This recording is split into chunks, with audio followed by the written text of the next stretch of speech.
The worst crime Star Wars ever committed, besides that holiday special, was influencing terrible ripoffs. I'm sure you've all heard of Turkish Star Wars before, but what about Star Odyssey, an Italian space film which just so happened to come out 2 years after the original George Lucas space opera? Directed by Alfonso Brescia, going by the name Al Bradley, this was the 4th space film he made in a short time after Star Wars. He also did Cosmos, War of the Planets, Battle of the Stars, and War of the Robots, which is also on this box set. Space Odyssey was originally 88 minutes long, but for some reason the American cut extended it to 103 minutes, a rare case where the US version is actually longer than the original. It really didn't need to be longer. If anything, they made the flick more boring. It's pretty famous for how bad it is, but does it really deserve that kind of review?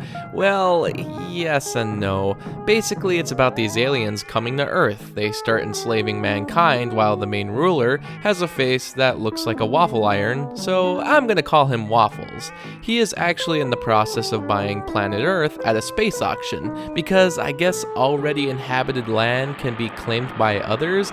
Well, I guess white people did that to the Indians, which is even mentioned in this movie. But you're forgetting how the white man behaved towards the Negro and the American Indian. It's the most powerful race which makes the decision as to who's civilized and who's not.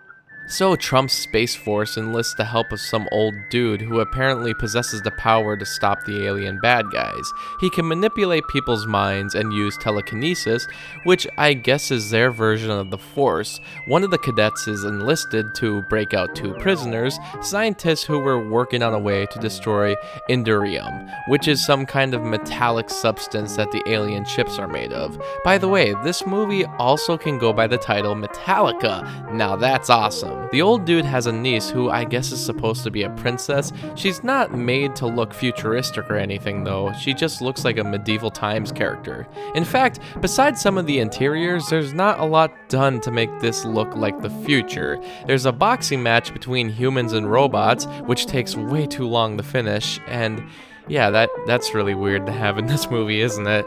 But it's done at some modern-looking boxing arena. Then they head to an average, ordinary junkyard, which it really starts taking you out of the movie. But hey, at least we get this guy who has some pretty neat acrobatic skills. This is where they retrieve the suicidal robots who are in love. Look, the girl one has eyelashes, so you know she's a girl, and the other one has droopy eyes, kind of like Marvin in The Hitchhiker's Guide to the Galaxy. Their whole conflict is solved once the old man decides to give them enhancements, I guess, in order for them to make love. Yeah, he's talking about a robotic penis right now. Because you could never prove your love by going all the way with me. That's right. Now I remember too. But what do we do now? Commit suicide again? But there's no need.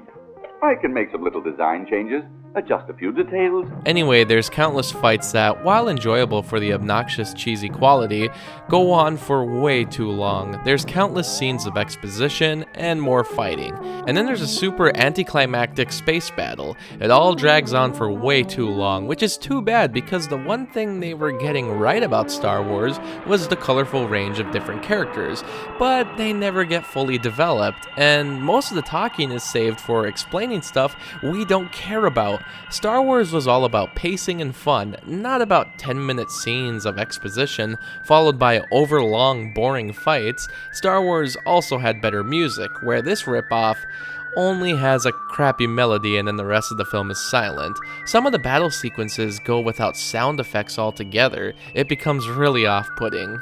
I wish this could have been one of those cheesy films I love, but besides some of the interesting setups, there's nothing else to enjoy. Bad sets, bad costume, bad props, and let's not forget, terrible lightsabers. It's not the worst that I've seen on this box set, but it's definitely disappointing for the kind of movie this is. Even in the great days of Hollywood, no movie star ever died so heroically.